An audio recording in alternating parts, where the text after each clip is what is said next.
Bahagyang sumipa ang kaso ng dengue sa ilang lugar sa bansa base sa ulat ng Department of Health o DOH. Nanguna sa mga nakapagtala ng kaso ang Calabarzon kung saan mayroon halos 18,000 kaso. Narito ang aking report.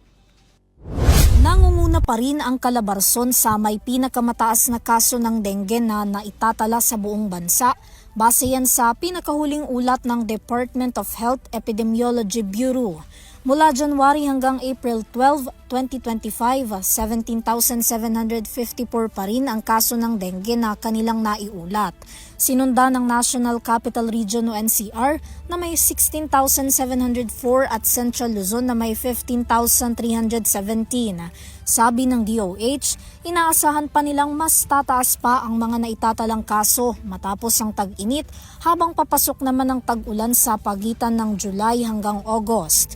Gayunpaman, bahagya naman daw na bumaba ang kaso ng dengue sa buong bansa sa nakalipas na 8 linggo matapos na ilunsad ng DOH ang iba't ibang kampanya ng pamahalaas na lagnat, pananakit ng katawan, pagdurugo ng ilong, rashes at panghihina.